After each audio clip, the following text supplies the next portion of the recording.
Good afternoon and welcome to the Enable Fireside Chat. My name is Paul Clarke and I will be the moderator for today's conversation. It's so wonderful to have so many of you join us to discuss such an important topic, the exciting and fast-moving world of generative AI.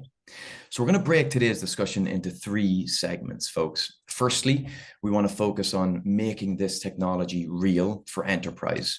How can we slice through all of the noise? How can we sidestep all of the shiny objects that are inevitable with innovations of this magnitude to understand the best approach to deploying generative AI to our businesses, to drive better outcomes for our customers right now? Secondly, we're going to raise the stakes somewhat to discuss the balance between safety and innovation. And although these things are not always mutually exclusive, there are typically inherent risks associated with moving very fast, especially with such a powerful technology.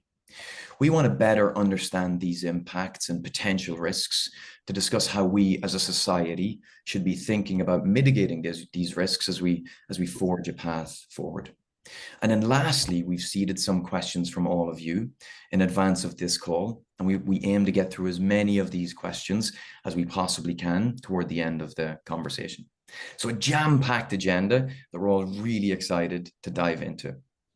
Joining me today, I'm delighted to welcome three highly experienced guests in the world of data, AI, and business. First of all, we have Darlene Newman. Darlene is the Executive Director, Head of Internal Technology and Innovation for AI with DTCC. Darlene has over 20 years of experience at the forefront of launching emerging technology initiatives for both startups and larger organizations. Next, we have Charlie Serotoff.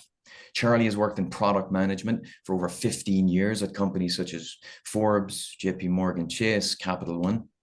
He's worked directly with AI and tangentially around AI for the majority of his career and is fascinated by the intersection of human behavior and emergent technologies. And last but not least, we have Niels Meersschaert, who started coding, believe it or not, at the age of 7 and has spent 20 plus years in software engineering, product management, and leadership roles. Niels has worked in big data and AI predominantly and loves learning about the stories that we can glean from the data that we gather. Welcome all, and thank you so much for joining us today. Alrighty, let's dive in, folks. So Darlene, we'll kick it off. Let's discuss the current state of Gen AI within business. How is this deployed, if at all, today in DTCC or the financial services industry more broadly?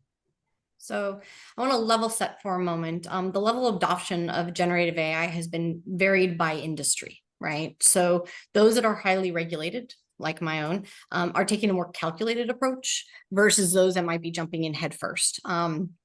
And to give you just a brief 2 seconds on my firm, I work at DTCC and the context of why we are where we're at. For those that don't know DTCC, many of you don't, we are the heart of the capital markets.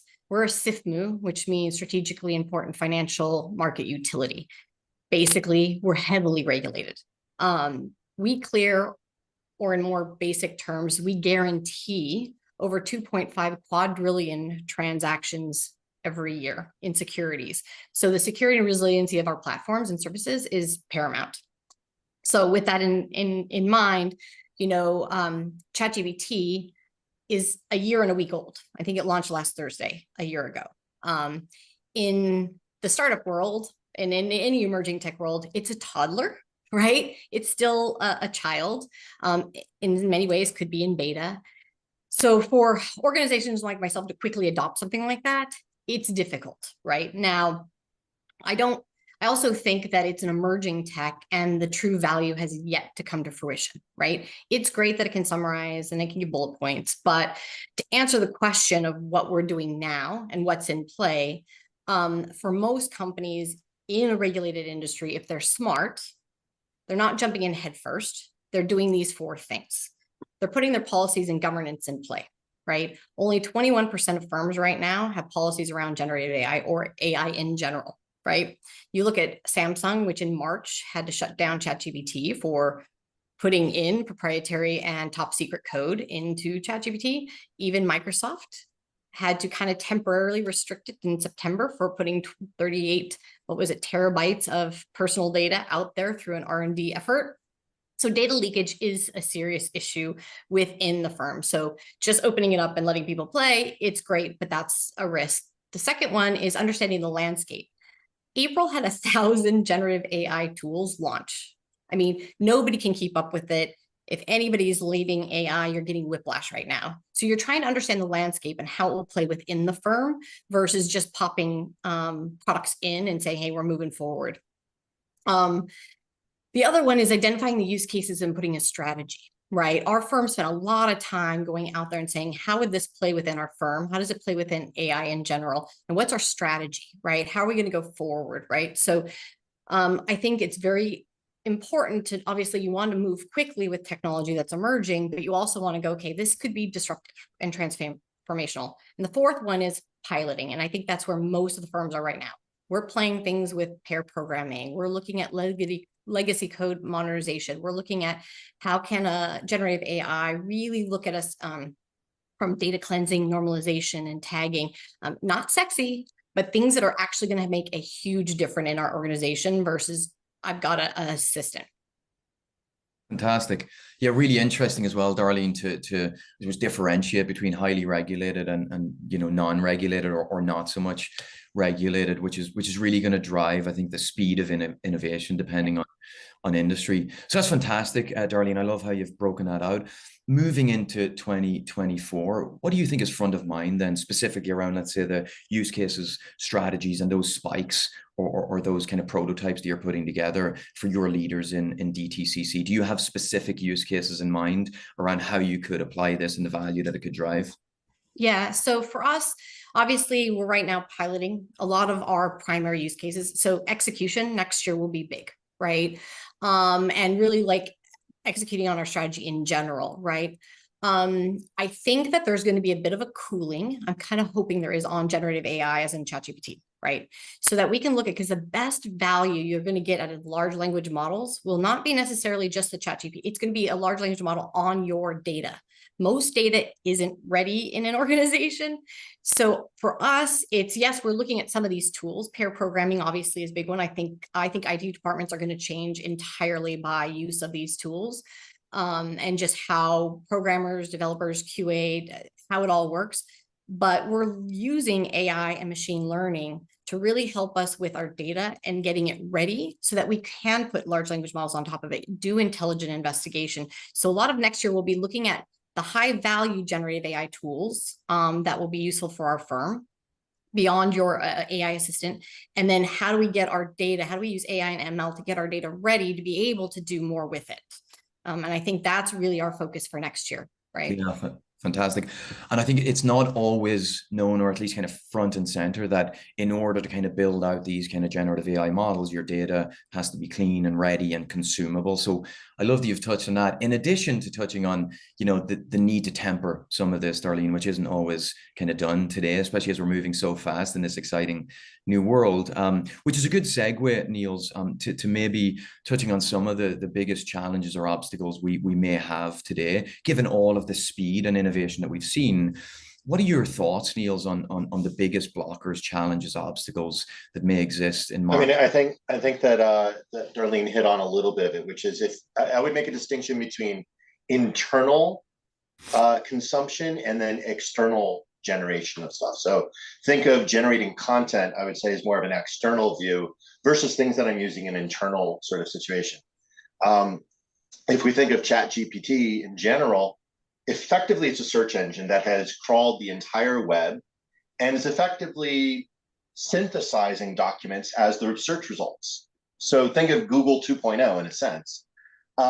When you do that, there is something that I think we've not even begun to run into, which is not just in terms of the, hey, is my data clean, but what are the legal ramifications of me actually repurposing someone else's creative work for a new element? You get in all sorts of copyright questions that have not really been tested quite yet into there. And that, I think, is the area that is going to be most challenging beyond even a regulatory perspective, but more of a liability perspective that a lot of organizations are going to need to consider. As you start to also think about some of the data that you have, is this data actually going to be representative of the holistic view that you want to be able to achieve, or is it going to be biased in some way towards some outcome? I think Darlene mentioned, like, even for like coding and programming. Well, if you've got sloppy coding already and that's what you're learning from, you're just going to create more sloppy programming that comes out of it. So it's really important to make sure that what you're targeting as your output, you've got input that is actually representative of that. Oh, yeah, I think you're on mute. Apologies. Yeah, fantastic, Niels. There's a wonderful book I read recently, very much tuned into that very challenge, the alignment problem, and it focuses on the inherent bias within AI, because everything that we've written over the decades and beyond has inherent bias in it, and we're only as good as the data that we surface through these AI platforms. So great point. And Charlie, it does lead me to something that I've been thinking deeply about over the past number of months, and that's really kind of, I suppose, the experience that we drive as a result of this. We do have a tendency, especially in the world of technology, to lead with shiny objects. And if there's new innovations, we'll push forward and deploy these things. And at times we don't think deeply about the problem that it's trying to solve for, especially when there's pressures from the market and our customers to, embed ourselves with these newer technologies. Given this is your space and your area of expertise, Charlie, how are you thinking about ensuring that we're actually driving the right outcomes for our customers and consumers by leveraging this platform? Yeah, that's a really good question. And I think, if you look to the history of kind of like technological innovations, there's a whole laundry list of solutions without a problem. I think the most recent one was the metaverse, which was an incredible piece of technology that not so many people wanted. Google Glass was another version of that. And so, like, I think one of the most important tenets of product and finding the right product market fit is ensuring that you're solving the right problem for end users, right? And to both Darlene and Niels' points is that I really see there as being kind of like two core applications to how generative AI can be used in the workforce. One is through kind of like the operational means, right? So like things like enabling faster data analysis, content generation, yada yada yada. And then the other part of it, which I would almost argue is a lot more complex, is customer facing and things like enabling kind of like chatbots or personalization or even risk management to detect fraud with banking, things like that. I think the amount of variables that exist and the amount of nuances that exist when you start to create things like personalization and customer facing applications can be lost or dismissed or just like not even thought of when they end up happening. I also, thinking about where again, Darlene and Niels, I think both hit the nail on the head when talking about like, we're in our, like, generative AI is in its infancy. Like, this is just the beginning. There's a massive technological bomb that has been dropped, and we don't really understand what the fallout is going to be on both the positive and negative side in the short and long term. And we also don't really understand the applications of it. The iPhone was introduced in 2007. It was on the Edge network. No app store existed. The App Store was announced a full year after the first iPhone came out. And how many years did it then take to kind of like proliferate throughout major organizations and corporations to become such a significant portion of like the economy and how the utility that it actually performs, right? We're basically like year one of the iPhone with kind of like mainstream generative AI. And so I'm really excited to kind of see over the next few years about how people are actually able to kind of like apply practical use cases to that.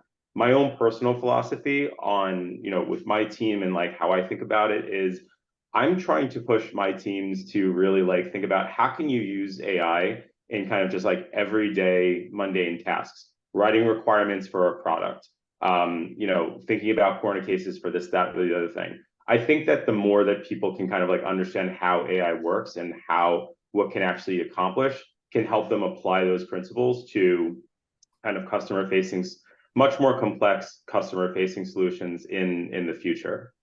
Perfect. So Yeah. what I'm hearing, Charlie, is, build out the foundations, make sure that we're kind of embedding this platform, this tool, this technology into our organizations with, I suppose, very actionable use cases that are probably less kind of sexy, more mundane, but that builds data literacy, or sorry, AI literacy, AI competence across the organization, and we can start leveling up throughout the pyramid, which brings me to a good point that's been raised time and again recently around culture.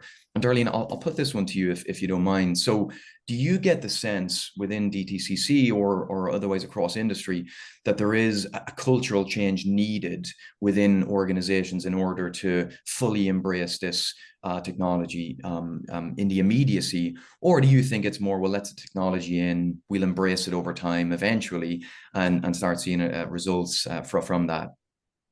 I think it's going to be a cultural shift. And I think there's going to be needing to be training at all levels around it, right? Of how do you use it? What do you do?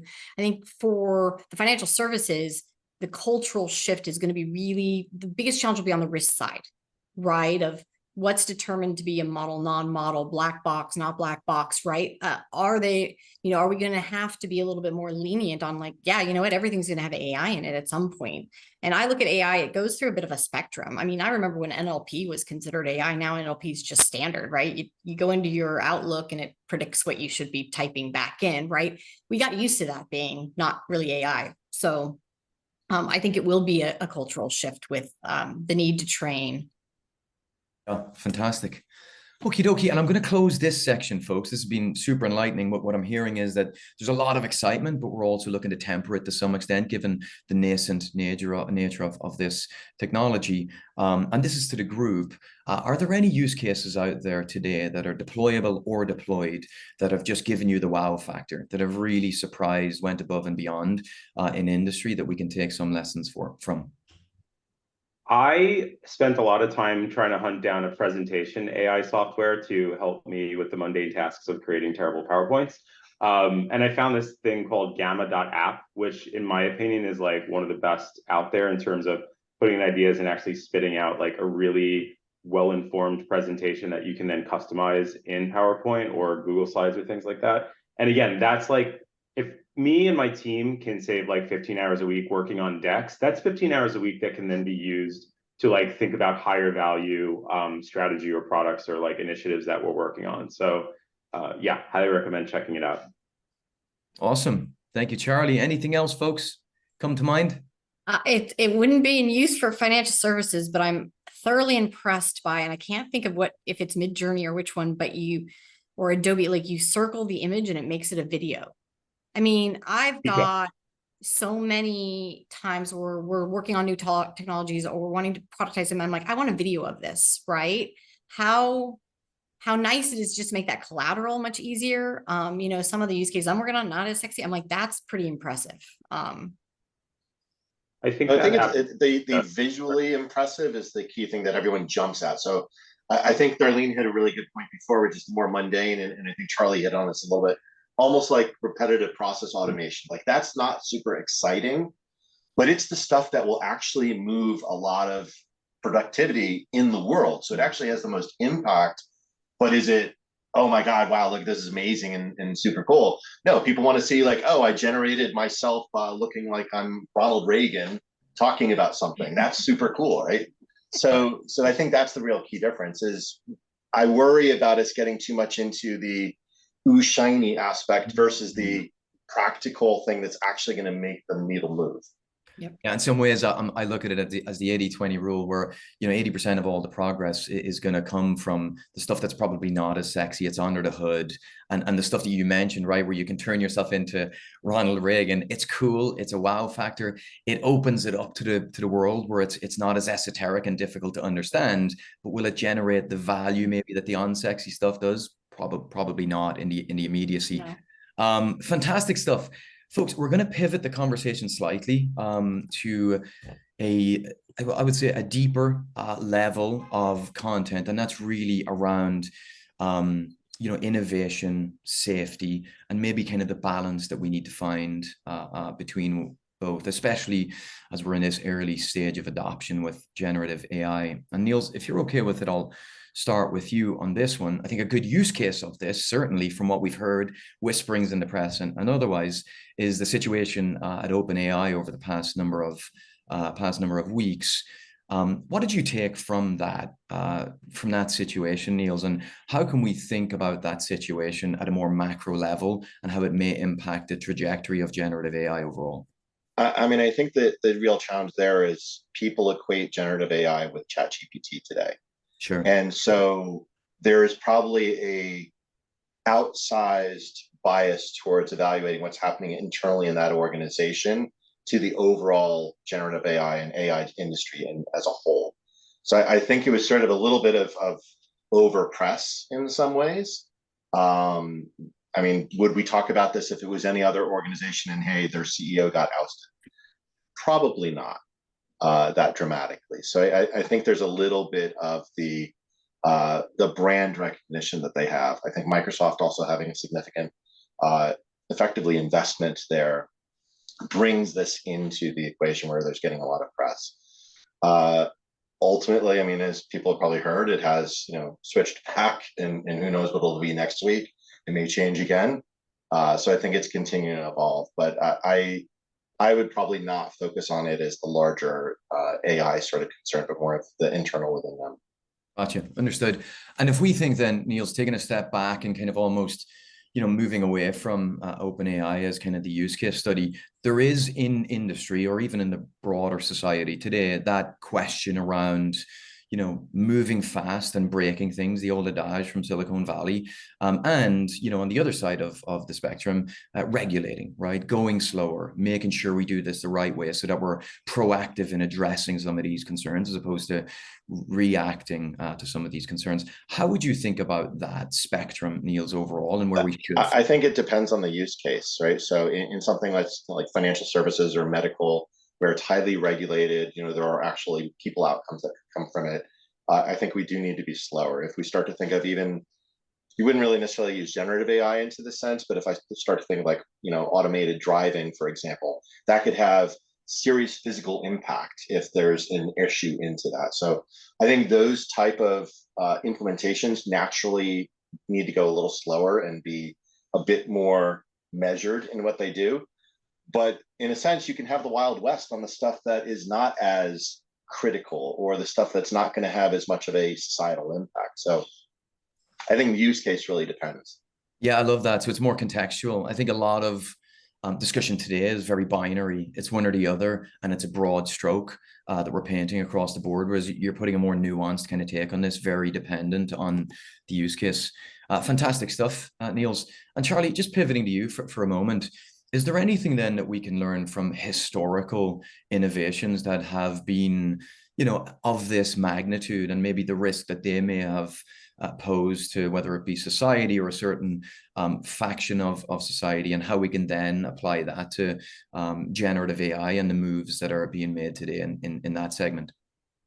So I think there's actually two things to focus on. There's kind of like the human element of fear of change and fear of new technology. And then there's the very real, and then there's the other kind of like very real component of is like, if we don't take the proper precautions, what can actually happen with it? If you look back on the entirety of human history to technological innovations, from the printing press to the invention of the car to kind of like the proliferation of the internet, very rapid, significant shifts in how technology was used to augment society and like help people like going back to the printing press, this is going to cause people to not remember things anymore. They're going to always be, now they're just going to be reading books. But the benefit of having the printing press and being able to kind of like replicate text, obviously those benefits are significant. The car industry is going to completely destroy the horse and carriage industry. It did also. It allowed the country to expand and enable a whole proliferation of a brand new economy. So I think one of the things that's really important to understand is that like there's two camps of people that I see with AI. People are either incredibly excited about it, it's going to change the world for the better, or people are like, this is going to be Skynet and everything's going to fall apart and I'm going to lose my job and the world's going to end. And I think the reality is somewhere in the middle, right? Gray is hard to be in, gray is hard to live in, but the reality is like this technology is here, and we need to figure out how to harness it in the right way in order to figure out how to help us ourselves move forward. we don't actually know what the full implications are going to be. We don't really know the full impact of our economy in the long term, right? But those are all signals we can really take from previous technology innovations to help us kind of prepare for those things. I'll touch on the kind of like regulation part of it, really, the kind of practical implications really quickly.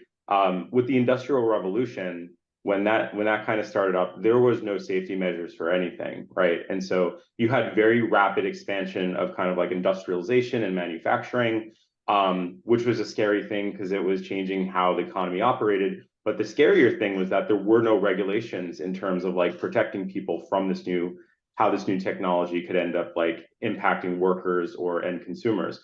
The Triangle Shirtwaist factory fire is a great example of like, there were no kind of like regulations around how workplace needed to operate in that time. And there was like so many different tragedies that ended up occurring because of that. And people and regulations ended up getting implemented as more of a kind of a reactive measure than proactive measure. And so really thinking about how do we be proactive in terms of like hedging risk for these things. Unfortunately, as like a society and as humans, we tend to be way more reactive when catastrophe occurs than proactive to prevent it. So hopefully this can be the thing that maybe we learn our lesson with a little bit. Although honestly, I'm very skeptical. I love your optimism. Well, you said you're skeptical at the end, which is where I was going to, Charlie. Fantastic stuff. So what I'm going to do is kind of pull a couple of these things together then, because we spoke about the culture and how this may impact kind of, within industry, a lot of our employees. I think then, obviously, Charlie, you mentioned that a lot of these innovations do change how we work as a society, which brings up a very pressing point around the talent space as a result of generative AI. And maybe, Darlene, this to yourself. So how do you see generative AI and the rollout of it, both now and as we get more advanced over the coming months and years? How do you see that impact the talent landscape, and more importantly, how we all view work today? Well, it's a really interesting question because, for several years, we've had low code that's been coming up, right? And there's this concept that, we've gone very central in IT, where you've got full stack developers who do certain things, database administrators that do certain things, AI. With generative AI and some of these tools, you're starting to federate some of the capabilities. So people will need to be AI. They'll need to be knowledgeable of data of AI because they'll be able to do things on themselves to build these tools, right? Which then means, what kind of skill sets do we need to teach and train in the future, and things like, how to prompt, how to ask for things, how to put things in. But I think we're going to have a much more federated environment where people are going to be able to do more things themselves than they've ever been able to do before. So how do we get people ready to be able to be that sophisticated, right? Yeah, I think that's something that I'm reading and learning all the time, is that it's democratizing tech quite significantly, which is going to open the floodgates dramatically to those folks that are not necessarily coders or tech literate. I think the follow-on question, and we got a lot of these questions from our audience today, is, well, what does this do to software engineering, right? Software engineering has been the de facto industry in tech for many years and decades. Does this now materially change the trajectory of that career path of that industry, given that it may shift to low and no code platforms driven by generative AI? And I'll put this one to you, maybe, Niels. Or do you still feel that coding and the basis of everything that we're building today will exist? We'll just embed and layer no code and low code platforms on top of that code base. I think if we look at history, and I love that Charlie highlighted some of the stuff at the Industrial Revolution before. In general, a lot of stuff has moved from highly specialized to more generalized. So, if you think back to the horse and buggy, there was actually towns in the United States where their big industry was making horse whips. That industry is completely dead. So that specialization is going to go away. You're going to have to become more generalized in that sense. I remember back when I started with this, it was like, oh, you were a C programmer. Oh, you were a database administrator. Like, there was high specialization. Now everybody can kind of do everything a little bit. And AI sort of changes that. And you really start to get into a little bit more of the outcome based rather than the mechanism by which I achieve it. So what do I want this application to do? Not what are the specific libraries that I need to use, or what is the specific code that I have to write into there. And that's really if you really fundamentally look at it, engineers, really good software engineers, they're translators. They translate business needs into gobbledygook, and that's how it makes the machine do it. Well, now it's a little bit easier for them. They don't have to learn all the esoteric syntax that's necessary in programming languages, and they can just get it done. It may even open up to more people where maybe the business people could actually do that same thing. So you're enabling a faster opportunity to get to what you need without having to worry about a lot of the minutiae into it. I mean, who sits there and actually manages memory in most software development today? They're not doing it. They're using automated object dealloc and alloc. So a lot of the stuff that we used to take for granted in the past as being a necessary evil is eliminated for us. It's automated away. Fantastic. Yeah, wonderfully put. And thank you so much for that, Niels. Folks, that concludes the second segment. What I'm gathering is that the world is not falling apart, the sky is not falling down just yet. It was a hyper contextual and nuanced discussion. So thank you so much for that. What I want to do is spend the last 10 minutes, give or take, on some of the questions that we've seeded from our audience on the line today in advance of this call. And one of them we've touched on briefly already, but I do think it's probably the key thing, or one of the key things that we need to focus on in order to make sure that there's high adoption of generative AI and it's driving the right outcomes, and that's bias. So Darlene, if I could put this one to you, and this is a direct question from our audience, how do biases get incorporated into AI systems, and how can we mitigate those biases as we move forward? Yeah, because if you want your results to not have bias, and what are those inputs, right? Well, the data, for one, right? Is your data set objective? Removes the bias. The teams that are building the models, right? Do you have a diverse perspective in who's on your data science team, right? If there's one perspective, although, your data may have not some biases or no biases, your team might have just biases in general.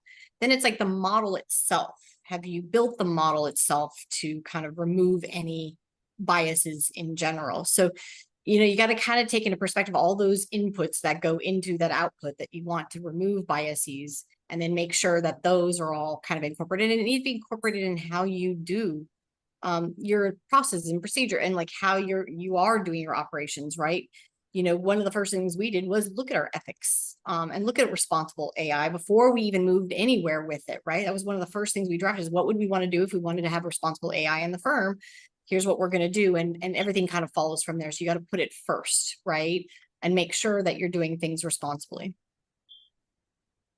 Fantastic. Yeah, super comprehensive, Darlene. I think one of the challenges that I see with that is the first component you mentioned, right? So we've data, we've teams, and we've models. If we're leveraging publicly available data, inherently a lot of that data has bias in it. You can train it out over time, which can be difficult, laborious, and so on and so forth. But I suppose, Niels, it brings me to another question that was seeded from our audience, which is the role of data in AI algorithms. So it's a very broad question, so feel free to get as nuanced as is needed. What role does data play in the effectiveness of our AI algorithms? And within industry, how do we ensure that that data is ready before we start leaning into building these generative AI models? I mean, I think there's maybe a little bit of a bias in the sense of your data will always have bias, because your input data is going to have some bias to it. It may be legitimate, but it will always have some bias toward it. And ultimately, you have to look at what are the inputs that you're taking, and whether you actually can realistically believe that they are actually causal or they're coincidental. Because that's where I think where we're talking about the negative biases that we're talking about, that's where that comes into. So are you using things that are actually good predictors of something, or are actually tangential to it? This is going to be a lot of effort, to be very blunt about it. This is not something that you wave some special sauce over it and it fixes it magically. There's going to be a lot of effort that's going to come in. And I think what Darlene focused on was having a broad team and having a lot of different perspectives is really going to be the critical thing that comes in. I would actually probably broaden that to say, think about having multiple sets of data that you're bringing in, so that you don't have a bias that's intrinsic on, well, this is what my organization is seeing, but try to get as broad as you can. I think that's going to be the real critical. But as I sort of alluded earlier in the conversation, I still think one of the biggest things we need to solve for is some of the legal ramifications of what are the usage rights to that data? Because in our effort to try to get that broader data usage, do we actually have the rights to? Are we going to create outputs that are now derivative in some way that actually may have some legal ramification for an organization? So Yeah. it's going to be a lot of attorneys. It's going to be a lot of technologists. It's going to be a lot of business folks hashing it out together. Yeah, and I think there's a lot of cases being brought forward already. I believe the New York Times is one of which, and who is the author and who has legal rights to leverage that data going forward is going to make a lot of money for a lot of folks in the legal industry, for sure. Well, thank you so much, Niels. And then Charlie, again, I think it's a nice kind of jump into the regulatory world, right? So yes, we can put in place all of these institutional safeguards to make sure that we're moving forward the right way, respectively and ethically. What's your view on doing this from a regulatory perspective, and how do you feel the US in particular has approached this to date? Yeah, no, really, really complex, almost impossible to answer question. I mean, so I really strongly believe regulations implemented the right way can really benefit society. I like my water to be, to be clean. I like my food to be prepared a certain way, which are all kind of, derivatives of like regulation that's been implemented across the board. So I think that, especially with the executive order that Biden passed maybe like a month ago at this point, I do think that there are a number of benefits as far as like we're promoting responsible AI development, ensuring that, there are things to advance equity and civil rights, making sure that technologies do not perpetuate discrimination, things like that, which kind of leans into the bias that we were talking about. Those types of things can be, those types of kind of regulations can be incredibly helpful to make sure that like companies are actually on the up and up and developing it responsibly. Ensuring that it's promoting innovation and competition. The last thing that any of us needs is for ChatGPT, Microsoft and Google to essentially like own the world of generative AI, right? And so having regulations to prevent monopolies or like can be really, really helpful. I do think, and I hate this phrase, but like the devil is in the details. It all depends on how the whole thing is implemented. Now, the idea that the people in power don't really understand how the internet works, let alone how AI works, is a terrifying prospect for me. I assume there's regulations out there that dictate what it means to be certified as a doctor, and that I assume that those people are probably medical professionals to actually know, what's relevant and what's not. I would want something that's similar to that kind of paradigm for, AI regulation. People who really truly understand it inside and out. And the federal government has been hiring like crazy, especially over the past few months. And there's a whole bunch of initiatives going into 2024 to really bolster their expertise for AI experts. But I think for people in power in the Senate and Congress on the state level, improving that literacy for what AI is and how it ultimately can and should be used and shouldn't be used, I think is a really significant gap that exists. And I don't know how that ends up getting bridged. Yeah, I think the other thing, Charlie, and I think it's very related to what you mentioned, is kind of the speed of innovation is quite significant and has been for the last 6 months, give or take. It's really hard for a highly bureaucratic government to keep up with the speed of innovation. I think one good example is in Europe. Recently, they came out with a 123-page set of legal boundaries that they want to bind all organizations to prior to all of the innovations within GPT, and then had to go back to the drawing board to try to catch up with innovation. So for sure, putting those guardrails is important. The speed at which we innovate is something that we'll need to counter, or at least make sure we're accounting for as we legislate for these things. Fantastic. One last question, folks, and I'll put this out to the group. Whoever feels like they'd like to jump into it, and it's around transparency. I think a lot of folks that sent questions our way feel that for the general population, and I'm going to use this word for the third time today, it is fairly esoteric, right? So it's out there. It's not super understandable. It's a bit nebulous to most folks. Is there a way where we can build out these models to be made more transparent and understandable by the general public? And I'll put that out to the panel. Do we need to? I mean, I don't know how Google search works, right? I know it gets information. So is it more important that I can trust what's coming back, right? That it's truthful, it's accurate, and I can use what's coming back, and that it's going to have no biases, versus does it matter that I know how it works? Now, granted, a firm could, risk department may think differently because they do need to know how those decisions are made. But from a general consumer, if there's trust in what I'm seeing, is it important? And that's the challenge that I'll throw out there. Interesting. Niels, Charlie, agree? Counterpoints? I 100% agree with 100%. that. Sorry, go ahead, Niels. No, I was echoing your thoughts. Okay. Yeah, no, I 100% agree with that. And I like the analogy that I typically use is like, I don't know the physics behind how a bridge gets built or what keeps it up, but I trust that the, wait for it, regulations in place are ensuring that it's built in a way that I can drive over it or walk over it safely. And I think that that ties into the other conversation about why regulations are so important. It's impossible for people and for everyone to understand exactly how everything that they use works.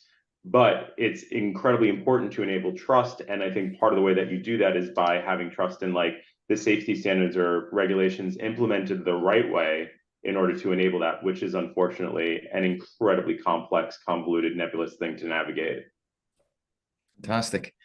Thank you so much, team. What an enlightening conversation. We are almost at time. What I'd like to do just before we close, folks, is to get closing thoughts from each of you and really briefly to get your sense, given this conversation and everything you know about the world in which we live and this exciting new technology, where do you fall on the spectrum of, hyper excited or more nervous about the future of generative AI? And what are the things, if you're on the excited side of things, that you're particularly excited about? And Niels, I'll start with you on this one. Yeah, I mean, I think it has opportunities for so many different industries or even applications into there. I mean, I think the one that personally really speaks to me is I get visually interested into is we think about how you're able to generate images, or how do you, I think Darlene had mentioned take an image and turn it into a video. I think that's the stuff that gets very exciting because it's something that becomes very practical and meaningful to an individual in terms of something that they would want to do. The stuff that I think is actually going to be the more meaningful from a systemic perspective is what I alluded to before, which is more of the menial stuff that you're getting some automation and simplification into. So I think there's sort of two aspects of excited. One is the, personally, and then one is the systemically. Right, the impact that it can have, more widely speaking. Fantastic. Thank you, Niels. Darlene, I'll go to you next. I'm always excited about emerging tech, metaverse. Well, not so much as being able to touch things that aren't real and not have to have a computer or a keyboard. But when it comes to generative AI, I'm very excited. I love, as Neil said, the imagery things, those are cool. Just not having to do some of the stuff that I have to do every day, PowerPoints, Excels, those kind of things make me want to do more of the value add that I should be using my brain for, not the menial tasks that make my brain kind of go numb. But I'm also very cautious that this is a baby, right? It is a nascent technology. It's emerging. We don't know the risk. We don't know who's using it, who can use it. And it was put out there in the open, right? And it was just given to everybody. So it's one of the areas where I'm probably the most cautious innovator, in that I am being very aware of things are moving fast. Technology comes out tomorrow. It's going to get trumped by the next one next week. And I can't keep up with it. So I'm being cautious on just adopting anything that comes out, right? Let's look at it. Let's pilot. Let's assess it. Let's play with it, because it's all going to change next year. I mean, we're a year in, right? Imagine what it's going to do. I don't think we've seen what it can do, right? I think it's cool. It summarizes. I'm looking forward to really what it's going to be able to do when the data is available and clean and ready, and you can put it on top. I'm looking forward to gosh, my life is going to be so much easier, right? Sure. Fantastic. Thank you so much, Darlene. And last but not least, Charlie. Sure. So I kind of compare this to what I think of as probably the earliest technological adoption by humans, which was fire, right? I think we're basically at the point where we just discovered we can use fire to cook our food. What else can fire do? It can burn the city to the ground. It can keep you alive. It can burn everything down to the ground. And I think what we really need to be cognizant of both of those things. It's because of, I know this may sound silly, but because of fire, we're able to live in freezing cities year round and thrive, because fire makes the boiler warm and keeps the building warm and all that other stuff. But getting out of control, the whole thing can go up, right? There's a reason why people don't like build kind of fire pits in the middle of their apartments in New York City. And right now, everyone has access to that fire pit that just got invented. And so, like, really being cognizant of what risks there are and how to proactively hedge against them, and really comparing it to other technological innovations of the past. And any technology that harnessed the right way can do amazing things, or can obliterate cities. All really important things to keep in mind. Well, Charlie, what a wonderfully scary yet exciting analogy to end our fireside chat on, aptly named. Thank you so much for that, Charlie, Darlene, and Niels, and thank you so much to our audience for joining us today and seeding such wonderful questions. We hope you all had an enjoyable 45 minutes with us. If there's anything that did not get answered today, or if you want to engage in this more deeply, please don't hesitate to reach out to me on LinkedIn or otherwise. We'll share our contact details after this chat. But thank you all once more again for joining us today. We hope you have a wonderful rest of your week and weekend. Take care.